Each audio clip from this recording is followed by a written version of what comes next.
Loading. I'm live. At least that's what it says. So, yes, I sound terrible. I'll be talking about that in just a little bit. I want to wait for more people to come in because I only want to share this once. And anyone else that comes in late will have to go back to the beginning and listen to it again. So, I like to go live a few minutes early because it seems like it takes a while for, even those who are allowed to actually get notifications. It can still take several minutes for them to come through and people can see that I'm actually here. So, yeah, I like to pop in a little early. And, oh, Darlene, you cracked me up. Very funny. So, let me know if you can see and hear me just fine. It says I'm live, but it also might take a few minutes for everything to catch up. I think that's what tends to happen with the chat. I've noticed that it can take a while for, I'll be talking and then all of a sudden there's, people talking. So I think it just takes a while for everything to kind of link up with each other. But another reason I like to get started a little early. Give everything time to do what it's supposed to do. So, and by the way, if those of you coming in do not, and by the way, hello, all you people popping in here. Hello. It appears as though every time you go live, I'm watching Little League Baseball. Now I forgot what I was going to say. Brain cramp. I'm good at that. What was I going to say? I already forgot. So yeah, that's what happens. You stop and you read the comments. But I want to try to be more intentional about reading comments, especially when people have especially when people have questions. So if you have some important questions as I'm talking, put them in all caps. I'll do my best to see them and try to read them. I cannot promise I'll see them all, especially when it's really different now than it was years ago when I was going live, because I didn't have, I only had a few thousand subscribers back then. And now I have over 400,000 subscribers. In fact, I think I just hit 401, I think. And anyway, so a lot more people come in here. It's still not the crazy chat that Doug and Stacy have. It gets to be pointless trying to even comment in their comment section or their chat section, because it's like, how do they see this? I don't know. I know you can put it on slow mode, which allows people to only comment or post a comment, like every 20 or 30 seconds or something like that. So it's just not like so back to back, which I hope I don't have to do, because that's really frustrating when you're you're typing something and you're only allowed so many characters, and then you want to finish the thought, but then you have to wait 30 seconds and you can't squish it all together. Water bath canned my Concord grapes. Didn't take out the seeds. Is that okay? I know you've asked this question a few times on on the comment sections of a couple different videos. I do answer, but I'm guessing that you're not getting the notifications, just like people aren't getting notifications to much of anything from my channel. And it's really frustrating, but yeah, it's fine. You can strain them out later. If you're just going to turn them in, you might not want to eat them, but then again, those seeds aren't going to hurt you, but you might just want to strain them out, strain everything out and then just use it for juice. My grapes always get juiced because here they don't have a time, even though they're Niagara whites, the most common grape used for making white grape juice, they just don't have the time to get really sweet. And by the time they finally start really getting some sweetness on it, the little birds are eating them all, and then they all start rotting and falling off. And so mine are best for juicing and then turning into a wine. They do make a great wine grape, which is mostly then used for cooking and making extracts with. So not that I don't serve it now and then, but it's or marinating, really great for marinating.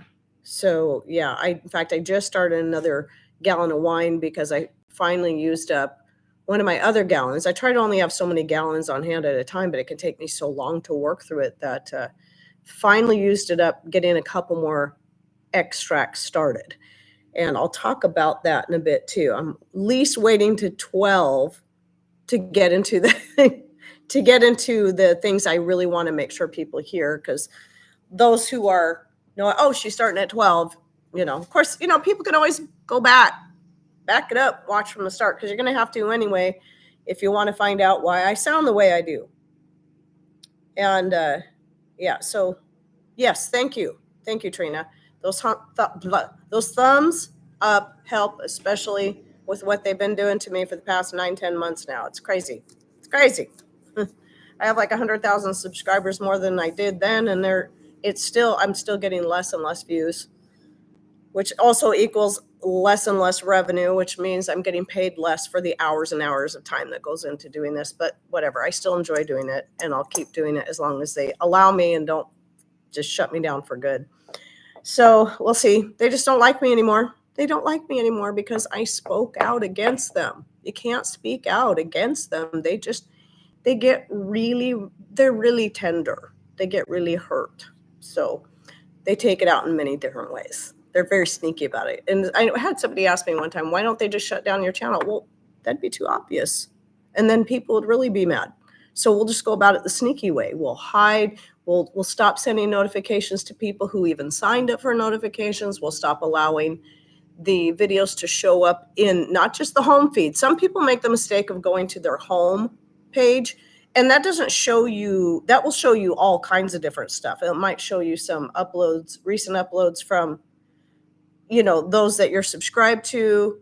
It might show you old uploads from someone you're subscribed to, or it will show you videos from all kinds of different people from any time in the past, however many years YouTube's been out. So if you want to see your subscriptions all in one place, you have to click on the subscription tab. But a lot of times what's happening is people like my channel, the Texas Family and American Homestead, a lot of times people aren't even seeing that stuff show up in there. So it's not even just about not getting notifications. There's a lot of little sneaky things they're going about and to hide, basically shadow ban channels, content, and so on. So just don't bite the hand that feeds you, I guess. But then again, they make more money off of me than I make off of them. So there's that. They have people they've totally demonetized. They're not getting paid anything. But this platform is taking all of their revenue, all of it. It's pretty unjust. Can you imagine going to work 8 hours a day and your employer deciding to keep all of your pay to themselves? Yeah, that's what's happening. So I'm probably going to get in trouble for saying this too. So whatever. Maybe I'll stop now. So now that it's officially after 12, the first thing I want to talk about, I was going to go right into the energy saving tips. First thing I want to talk about is why I sound like I do, because people are going to ask questions. Oh, you sound terrible. Oh, you're taking good care of yourself. Yes, of course. So I caught a cold from my grandbabies, all these runny noses around here, and then the hugging and the wiping nose, all this stuff. Okay. Been under a lot of stress for a while between, Pat's father passing away, a few other things within the family. We now have a family member who's been really, really sick, and trying to help them out quite a bit. In fact, 2 days ago, we took them to the ER, and they were down there for several hours getting 3 liters of fluids put into them because they were so severely dehydrated, and they're still having problems. They still don't know exactly what's causing it, other than the only thing we can trace it back to is food poisoning that has been going on for 2 weeks, and they've lost like 20 pounds in that time. It's really scary. So it's stressful. You worry about the ones you love, and you're trying to do the best to take care of them. So because of that, when you're under a lot of stress, that's going to also make you more susceptible to getting whatever crud's going around. Well, oh, wow. Thank you. That is very kind of you. I always forget that is even a feature on here, so it kind of surprises me. I appreciate that. Um, and I wasn't asking for that. I hope people don't assume that's what I was asking for. I really was not. And thanks for the prayers too. Um, so it's really got me thinking because this morning when I got up, because I've been feeling, I was feeling pretty good, and then all of a sudden things took a turn for the worse a couple nights ago. I'm like, what is going on? And then last night, we had our friends over, and I was just feeling worse and worse as the night went on. I managed to actually sleep okay, which was amazing. But when I woke up today, I kind of had that burning feeling in my chest. And I'm like, oh, great. It's very possible I may have a lung infection.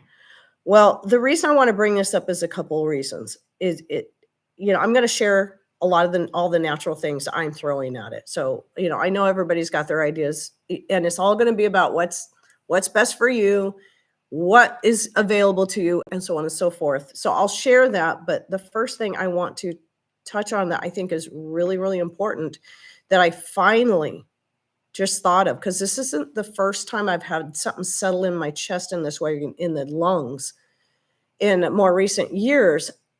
And Patrick's been having some lung issues too. And you think you got to look back through your whole life. I mean, on top of whatever's, and we know whatever's going on out here in our skies, and I've known for many years, there's, through our lives, we're all working with different things, doing different things, and we don't even think about what we're doing. Patrick worked in water treatment for quite a number of years. Usually he wore protective gear. He knows all about protective gear and how you have to have the right kind of mask to prevent things from getting in. And a lot of the stuff people were wearing during 2020 weren't going to do it. And he can tell you that. He knows this. But even still, he would get exposed to some pretty powerful chemicals. He's always, doing stuff in a shop where he's sanding things. He tries to be good about wearing a respirator most of the time he does, but sometimes you just don't think about it. You're just doing something. Well, in my own case, so we're thinking a lot of this is things that have caught up with him. So I've been making the mullein and usnea extracts and things like that to help him, and a valerian root extract, just the root straight, a real strong one. I have a video coming out on that in the near future. So it will also help him sleep. But because he hasn't been able to breathe as well at night, he doesn't sleep as well. So, we're trying to go about all this as natural as possible. Well, something struck me more recently, especially with me working with all the linen, as you've heard me talk incessantly about. And linen has a tendency to, yeah, yes, I know. Linen has a tendency to be very linty. If you've never worked with linen or bought any linen fabric, it is one of the most linty fabrics, at least for a while. And after you've washed it several times, it finally kind of cuts back. So it got me thinking back to when I was making all of the great many costumes for my dance recitals. So back then, I didn't have all the furniture and cabinets and all this stuff. It was just one big room because we used it for our dance classes, martial arts classes. But it was also a really great room when I had 20 yards of fabric I had to go through. And the way they'd send it would be on a big old bolt. So I would just unroll it diagonally to get the most of the space across this room and just start cutting and hacking on this fabric. And, spend a good day working on this. And the fabrics I was using, I had to use fabrics that were going to be specific to have a good flow, to something I didn't need to hem because of the way I had to cut the fabrics. It would be like, I had several different costumes I designed that had these kind of, not a handkerchief style. We're talking more than that, little pieces like this that would hang. Because I had the snowflakes for the waltz of the snowflakes. I had water one, and that kind of went well with a few different ones. So I needed fabric that wasn't going to fray, that I could just cut and be good with it. Well, as I'm sure some of you have guessed by now, all of that fabric would have been some kind of I'm sorry, it's kind of noisy. Patrick's mowing out here. Would have been some kind of plastic-based fabric, nylon net, all of that, polyester. And when I'd be hacking on that fabric, I'd be hours in here cutting, cutting, cutting, cutting. By the end of the day, my eyes would be burning. My skin would be itchy, like I'd just been rolling in fiberglass, insulation. And of course, I had to been just inhaling that stuff because it would just make a cloud. And there's that part of me that's wondering if a lot of what I'm having to deal with, because this is becoming more and more of an issue, it would seem, has to do with that. You wonder, does that stuff ever come out of your lungs? Is it kind of similar to the whole asbestos thing? It's like worry so much about asbestos, but what about everything else we're being exposed to? So I do have a video out, and I didn't think to get the link gathered and put it in the description box, but I'll try to remember to do it later. But I do have a video on herbs and more for lung health. And because of that, yeah, I've got a pretty good arsenal of herbs that I'm putting together, and also antibiotics. I have a video just on that long list of natural antibiotics. My favorite one to use is a tincture that I make from my own homegrown nasturtium leaves, but there's so many herbs you can use. And again, like I'm always saying, it's all about the person, what you can grow, and what's going to work for you. But I'm kind of throwing everything at it, including something that involves this that I'm not allowed to mention, or I can get in trouble again, and putting it in a suspended liquid. And so I'm using that too. Honey infused garlic. I was going to read, let me just read it off to you. I wrote it down, so I probably will still forget stuff. Obviously, elderberry syrup and elderberry tincture. So I've got the mullein and usnea tinctures, and let's see, cinchona bark tincture, using that too. Really, really hate that one. And let's see, what else? Honey, I said the honey infused, and spices, putting a lot of spices in my coffee and in my tea. And then doing the steam method. I used to have a nebulizer. I went through 2 of them. I managed to break both of them. And so I'm just going to do the steam method, the old fashioned steam method. So I put some mullein and this stuff in liquid form into the water, heated it up. And I've done that a couple times today. I'll do it a couple more times, and just putting the towel over and then just inhaling that steam. And that has been seeming to help quite a bit. So just some things to consider. So especially if you are a seamstress of any kind, and or even not, and you're buying clothes, you're buying sheets, get away from the microfibers, get away from the nylon, get away from the polyester, because this stuff is doing damage to us. It gets into your skin, it gets into your lungs, it gets in your eyes. I mean, I just remember how much my eyes would burn after cutting all that stuff, and my skin just so itchy. I'd have to take a shower before I could even be able to go to sleep, just to get all that off my skin, if I could even get it all off. So just more food for thought for helping to just have better health, and which is clean. Of course, a lot of this thought that I've been having was cleaning out that room that you would have seen the video come out this last week, that crafter room over there, and looking at, wow, this is polyester, this is going in the trash. It's just going in the trash. I mean, I took out like 5 or 6 bags of stuff that was poly cotton blends, and polyester, and just stuff I know I'd never use again, because I'd never go back to that. And I like to rip fabrics, so ripping fabrics is going to make even more stuff in the air. So if you're working with a polyester, some polyesters you can't rip anyway, you can only cut, but like a poly cotton blend you could rip. Microfiber you can rip, and that makes it even worse. That puts that stuff in the air even more. So I'm like, I gotta get rid of all this stuff. So for me right now, it's mostly 100% cotton and 100% linen.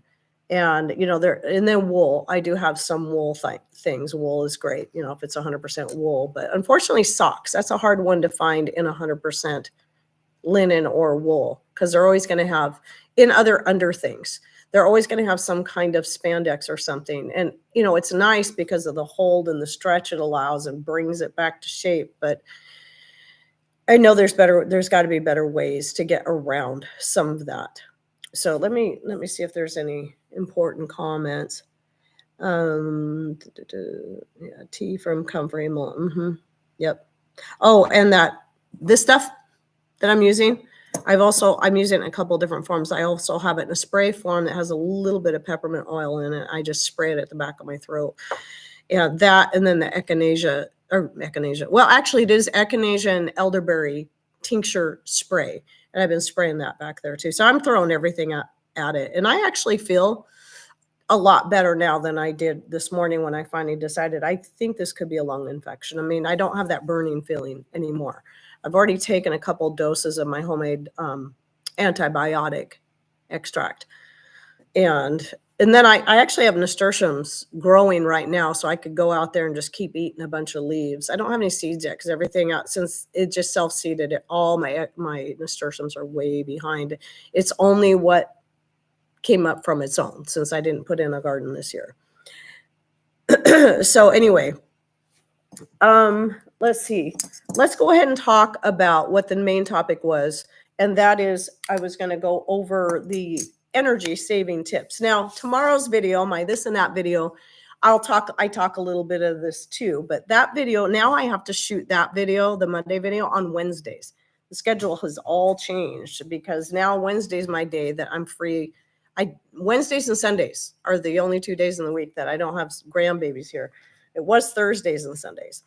But anyway, so I shot that on Wednesday, but today was the main day I wanted to really talk about this. So I made this quilt it's all recycled jeans, all the denim parts. Let's go this way.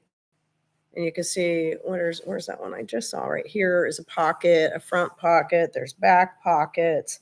That not only makes it look cool, but it just adds another layer, more pockets here. Some of these, I think at least one pair that's in here is one of my oldest son's pairs of jeans when he was a teenager. I've been collecting these forever. I think back when I used to wear jeans, I think there's at least one of mine in there and at least one of Patrick's, and then some other random pieces, because I've been making denim quilts for years. I just make them simple like this. We have 2 on our bed. I've made 2 for each one of my boys. I have 2 on our guest bed. I made one for one of my grandsons, but my oldest grandson, I made him a different quilt, and I made Rowan an Afghan. Well, they all have Afghans. Rowan's the only one that doesn't have a quilt yet, but I'm gonna that rain country quilt is gonna be what I hand down to her. So, and I have video on that. That's from all the people that donated the completed squares. I think I got a couple that came from the UK, and then made a rain country quilt. And so eventually she's gonna get that. So she'll get a quilt at some point. But anyway, so back to the freezer quilt. People are like, what is a freezer quilt? Well, I don't know if anyone's ever called it that, but I made it specifically to be a freezer quilt. And if you watch tomorrow's video, you'll see the pictures and I think a video clip of it. So it's kind of long and narrow because we have a pretty big chest freezer. And I had a blanket on there for a long time, but it was old, it was stained, it was time, it just looked ugly. And it was time to get rid of it. And since it's right in the foyer where people, our back door where most people walk through, I wanted something that looked nice. So my foyer isn't mostly red and blue anyway. So I did alternate between some random flannel squares that all have red of some form in it. And then, in fact, this is funny.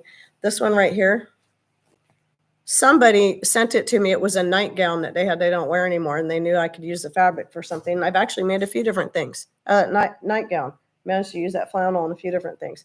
So then I lined the back of it with a flannel sheet, a sheet set that I bought brand new specifically for skirt making and whatever. And so the purpose of that is that's the one that stays on the freezer all of the time. It looks nice. It adds an extra layer of insulation. So no matter what power source we're using, whether we're using the solar power or we're using the public utility power, that's just going to help make it more energy efficient. So it's not, so we're making the most out of that. And then in the event of a power outage, making sure, at least in that case, and I think it would work for an upright too, if you could find the best way to get it. You'd have to have a big long quilt. You want to make sure all your seals are covered, because it's the seals and usually the door that you're going to lose the cold from. So the whole idea is holding that cold in. And so I made this, I kind of measured everything out and made it so that it would not only cover the full top of the freezer, but it would hang down far enough to cover the seal all the way around. And then here's a few tips that people should know they may not think about when it comes to a chest freezer. And that is, we tend to like to use them to climb up on or throw heavy things up on when, we need to get to something way up somewhere else, or we might put heavy boxes on top of there. We need stop doing that. Stop doing that. I was bad at that with our older freezer. What happens if you keep climbing on top of your freezer and you keep throwing heavy objects on top of it? You're going to wear out the seal, and then you're going to make your freezer less efficient by doing that. So you got to try to keep those heavy things off there. And then what I was saying, in the event of a power outage, not only would I have this, I mean, this is made so it will fit just right, so it's still easy to open and close without having to pull the quilt off.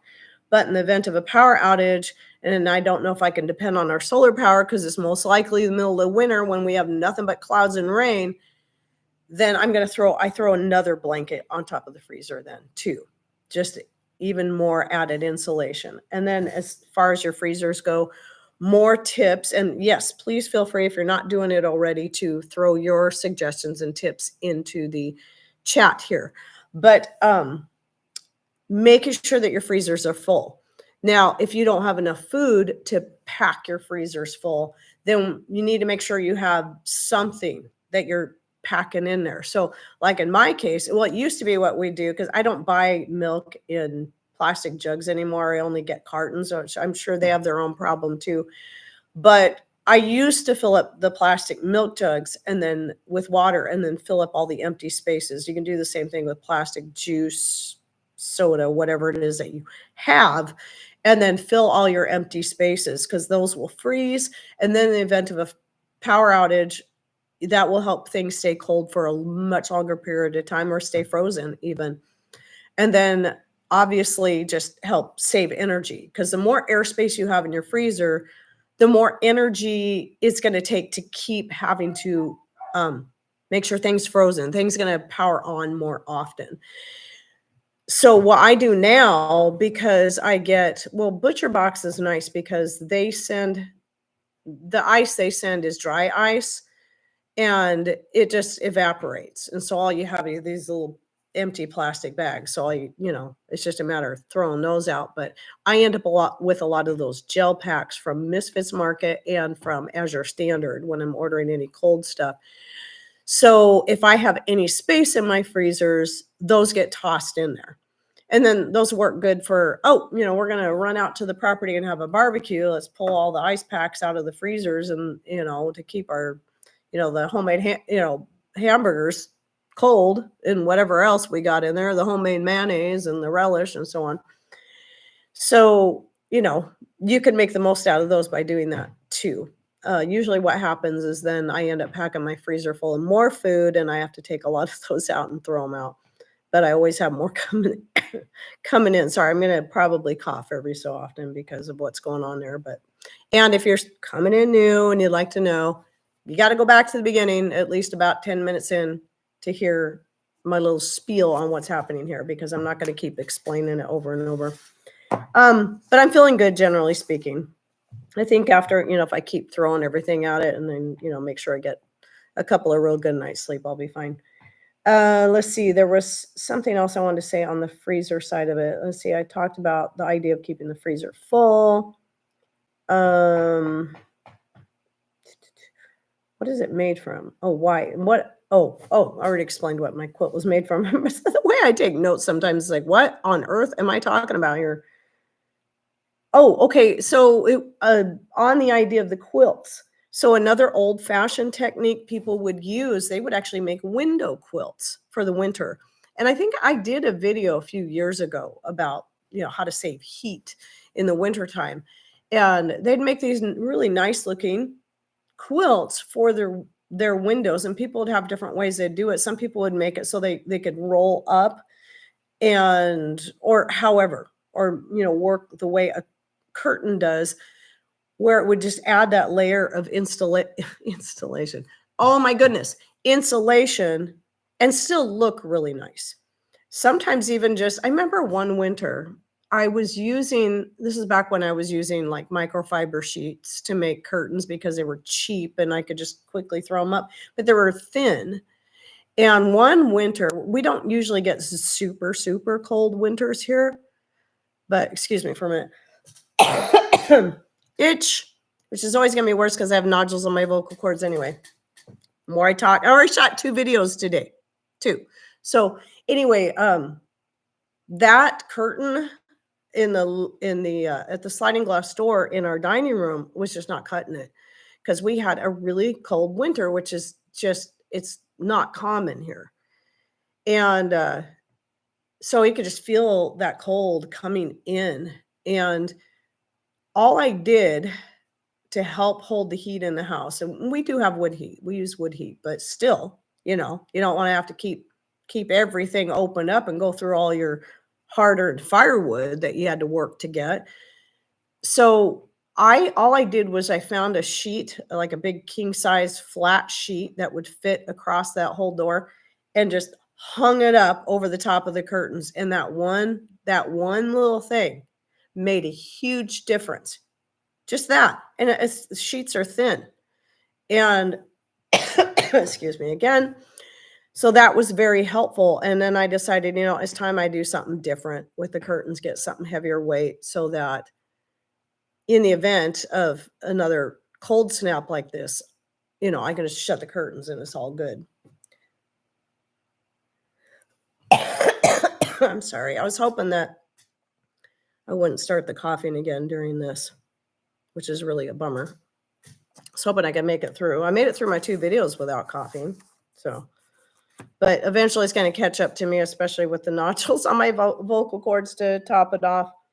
So anyway, I talked about the freezer quilt, the window quilts, and then I'm not, if I remember the name, another common thing that would be done is that people would use, they were special curtains inside the house. You've probably seen pictures. So where they could they're heavy curtains and they'd look nice.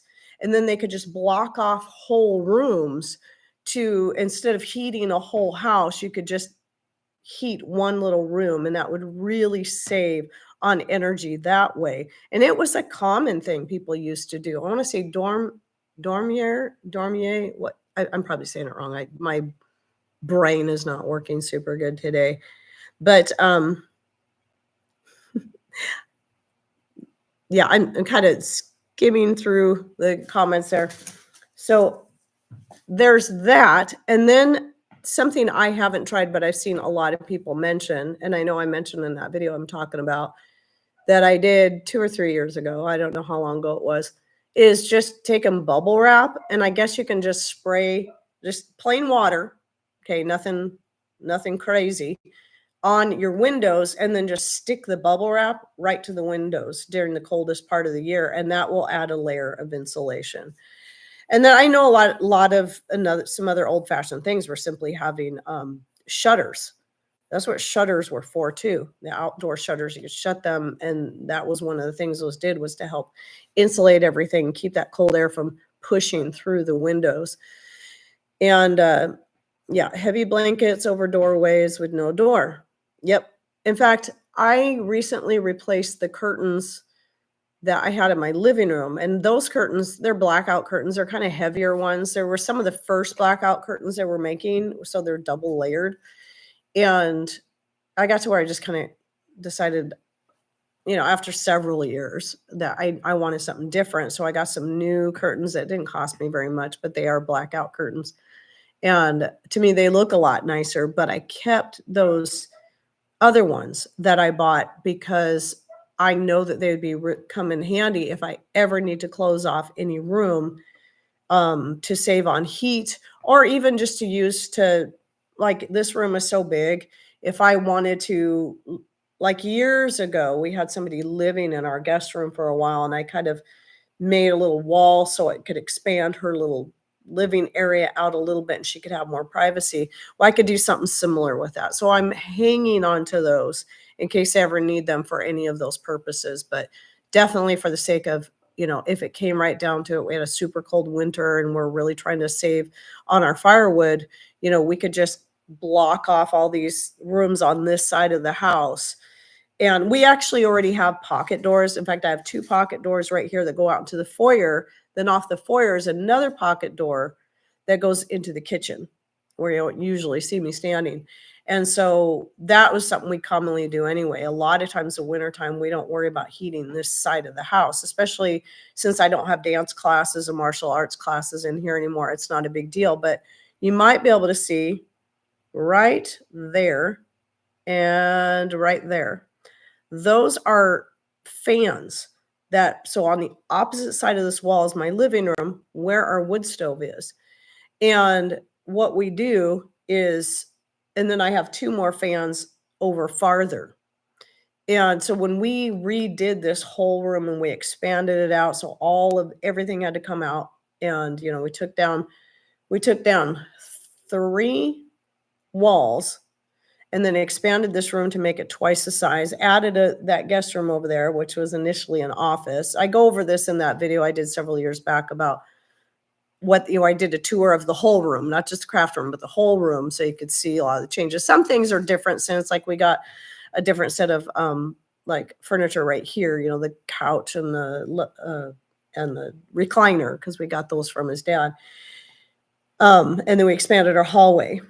So what we did was, when we were doing all that work and just changing everything up, we had them install, I don't know, maybe Patrick did it himself, but these fans that go into the living room on either side of our wood stove. So when we have a good fire going, I just come in here and turn these fans on so it would carry the heat from the living room into here to start warming up the dance room for my classes for that day, so I wouldn't have to fall back on. We do have a big electric heater in here. We had to get something that we could hang from the ceiling since we didn't want any heat, with dance students and stuff. We didn't want anything down low. So it's up there. And worst case scenario, we could still turn that on, but most time just relied on blowing the wood heat from the other room. And still, obviously, it's to run off electricity, but it takes a lot less electricity to blow that heat in than it does to turn on a heater. So, but now they almost never get used. It's just not necessary. But yes, we can close. We normally, when I'm not having class, just close everything off and then not have to worry about heating this side of the house. Because this whole side of the house is probably, even though all it is a guest room, this big dance martial arts room, the hallway and the bathroom, the foyer is also my laundry room. I'm thinking that the square footage of this whole area, well, it's about equal to the rest of our house. So it's almost like we're only having to heat one house instead of 2 when we do that. So the pocket doors make that easy. But if we had to bring that area down to an even smaller room, I've got those curtains I can use. So anyway, that was some of the tips I wanted to throw out there. And then let's see, more energy saving tips. I thought I had more that I written down there. Just I guess for dehydrating, even though I've got I always point the wrong way. I've got my electric dehydrators here that I can run off of either public or solar power. My solar power outlet's out in the hallway. The closest one's out in the foyer there, just behind my washer and dryer. But, and I can extend an extension cord, and done this many times, across this room and then plugged it in out there. But usually in the wintertime when we have fires going, which we just started getting where we're starting to burn fires. I think we got a fire going in there right now. I typically dry stuff just next to the wood stove. Patrick built me some racks. A lot of you have seen it if you followed me for any length of time. I have several videos on these racks and how I use them, and it doesn't take any extra energy. So I know not everybody can have a wood stove. They're expensive to purchase. Some people live in places where they're not even allowed, which is crazy and communistic, but I mean, people, that's what people had, was they had fireplaces in their homes for millennia, but now you got all these regulations and rules, and I'm thankful we have our wood stove. We've had a wood stove of some kind since we got married and bought this place. There was an insert in here, which isn't the most efficient, but it's better than nothing. Then we changed everything up and went with a freestanding stove. Then a few years later, we changed it up a little bit more and got the biggest freestanding stove we could with a totally flat top, no step top. That gives me so much more room to cook on. So, as I started realizing, wow, I can make so much more use of this wood heat, whether you're buying the firewood or you're getting it yourself. If you're getting it yourself, it still costs money because you got fuel, and then you've got your time. It's got to be worth something. And then you've got your labor. And then if you're buying it, well, you're buying it. So it still costs money. So you want to make the nice thing about a wood stove is you can use it when there's no power, and you can make the most of it. Not that you can't do that with your electric heat, oil heat, or whatever it is you have. You can still find ways to make the most of it. But with this, we hung a couple of clotheslines. They've been there for like 25 years, 30 years. I don't know how long now, in the living room right in front of the wood stove, since it's raining most of the year here. Right.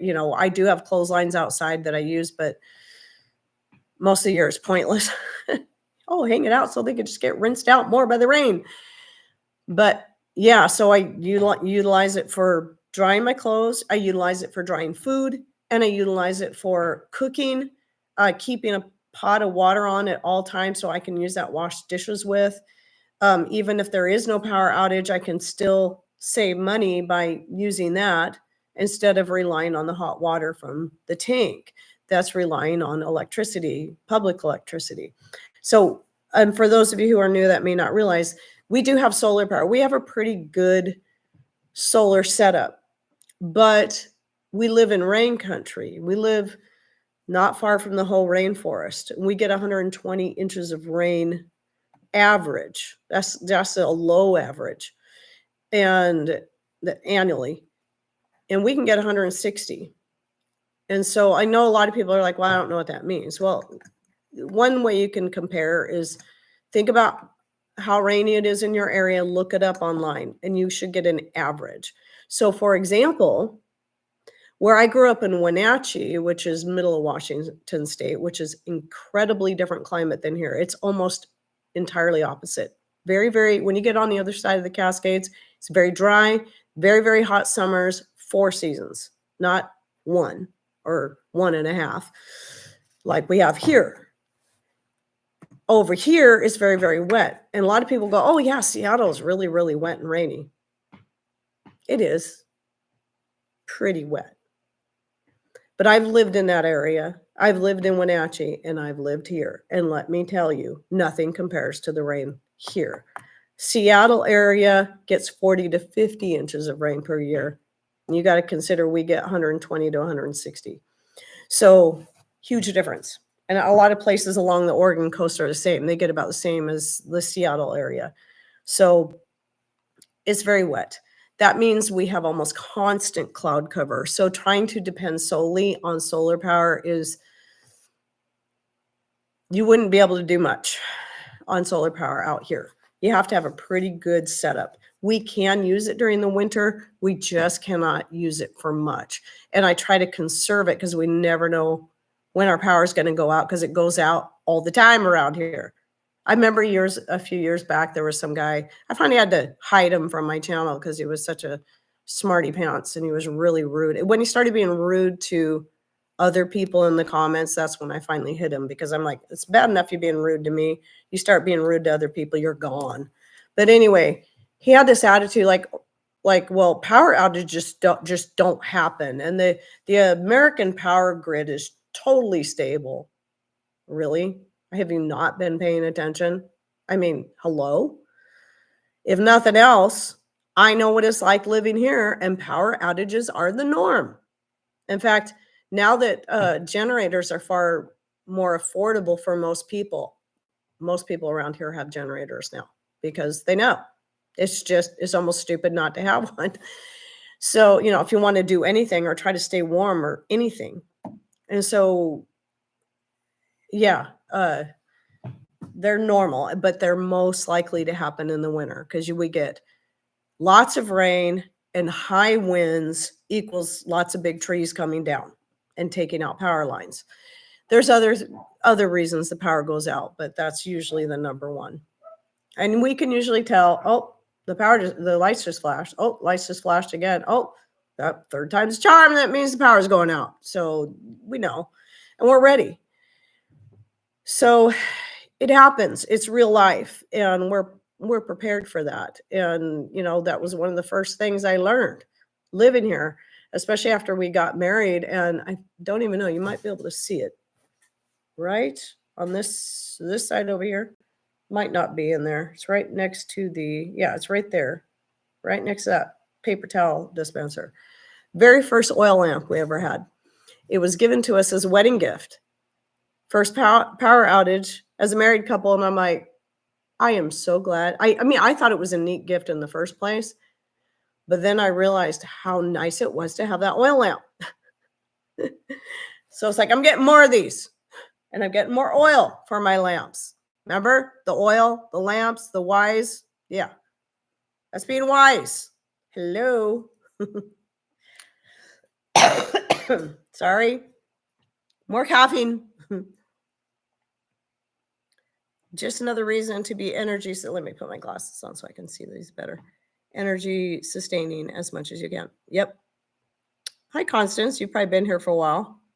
Yeah, if you don't have at least a few solar or oil lamps, it's just not wise, especially if you live in places like we do where power outages are the norm. But even if you rarely get power outages, anything can take your power out. It doesn't have to be, it doesn't even have to mean that our power grid is delicate. All it can take is somebody hitting a power pole, some kind of crash, a drunk driver.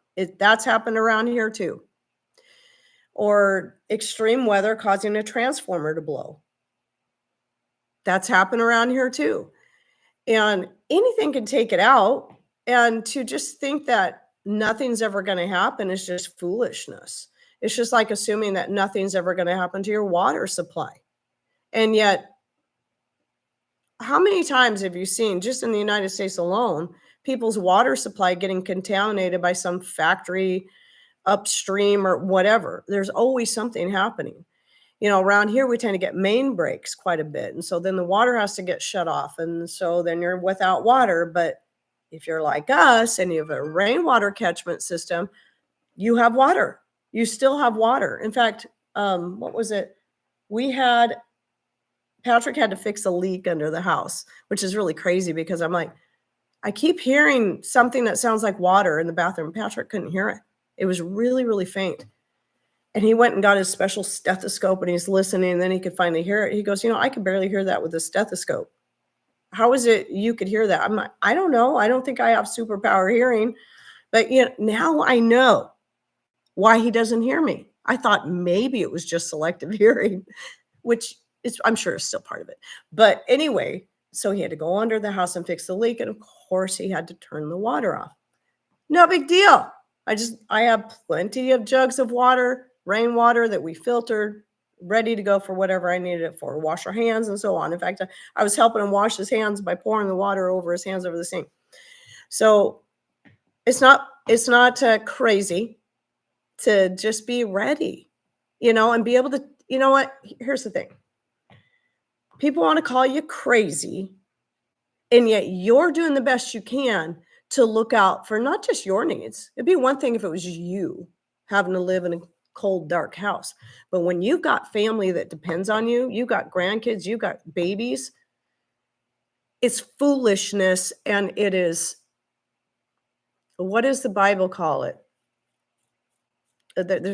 My mind is going blank on this one, but it is foolishness to not be looking out for the needs of your family at least, and making sure that If you got a leak under the house that you got to fix, and maybe it's going to take longer than just a couple of hours, or you've got a power outage, or you've got something else that's going wrong, or you can't leave the house because you're snowed in, or you live up on the mountain, or whatever. If you're not making sure that you've got food for your family, a way to stay warm, and some sort of light source, it's foolishness. It doesn't mean you have to spend a lot of money. It simply means stock up on candles, LED lights, battery operated, whatever you feel comfortable with, oil lamps. Some of these things can be cheap. In fact, candles, a lot of people, worry about candles because what they're putting in the air, but sometimes, you can worry about kerosene or anything else, but sometimes it's like, okay, well, you can sit in a dark house, or you can have that moment where it's like, sometimes you got to put up with stuff because you need to have light to be able to see. And I kind of got sidetracked. I forgot what else I was going to say there. Oh, candles. All day long, garage sales. You can go to every single garage sale and somebody's got candles that they never once used because they bought them because they were pretty. And I'm tired of this thing sitting around collecting dust. I'll sell it. Sometimes you can get candles for practically free when they can be expensive to buy brand new at the store. I've got boxes and boxes of candles. I've got candles all over in this room that I've had in here since I was teaching dance, because we could be in the middle of dance class, it could be middle of the winter, and by then, halfway through your second dance class, it's pitch black outside. And I remember one time I was a bunch of little girls in here. The power goes out right in the middle of dance class, and it's pitch black in here. But I have candles. I had candles even then. And the little girls are screaming. They're just screaming, ah! And calm down. It's all going to be fine. Miss Heidi, she's got a lighter. She's got candles. We're going to get it all lit up in here, and we're going to finish up class. Even if we have to do without music, we can do it. And that's what we did. It's usually kind of fun. Same thing with martial arts. Besides with martial arts, I'd be like, okay, well, it's power outage. Now's a good time to work on our being able to hear, not just relying on our eyes. So being able to hear and listen, and something sneaking up on you, and using your other senses to feeling the vibrations of the floor or whatever. And so we take advantage of it. It was kind of fun. I think power outages actually are just really great life lessons all the time. You start finding out what your weak points are, but also as a family, you start learning, what can we do that we don't have to depend on electricity for? We can't play our video games. We can't watch a movie. We can't watch YouTube. What can we do? Maybe on your phone, if you can keep it charged up. Well, you can play board games by candlelight, or oil lamp light, or even LED battery operated LED light. You can read books. There's a lot of great things that we tend to forget are good things. Things that people used to just do all the time anyway before we became dependent on everything else to entertain us. So remember, I'm always talking about that personal responsibility. And some of you might have seen my interview with Luke on from the Life podcast. It published a few days ago. I don't remember what day. It was actually the interview I did last Sunday, and why I didn't go live last Sunday. And we talked for almost 3 hours, actually. Just talked. And it was a really good talk. Sorry. Talking too much now. It's really itchy. So I probably won't be able to stay long. Anyway, I was talking about personal responsibility there too. I'm sorry. It's itching so bad. Let me be right back.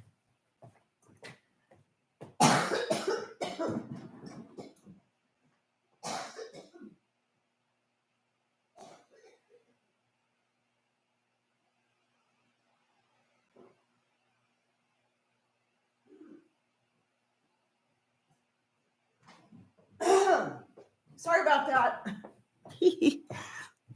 I sprayed a little of my echinacea and elderberry tincture in there. It helps.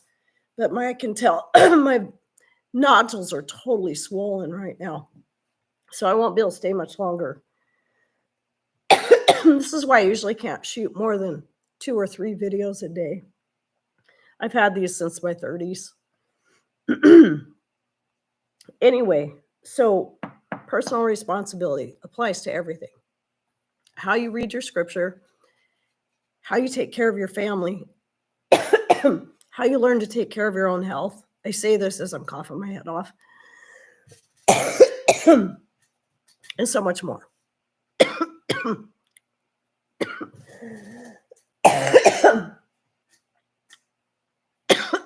I'm sorry. My throat is done. My vocal cords are saying no more. So I'm going to go. Take care, everybody.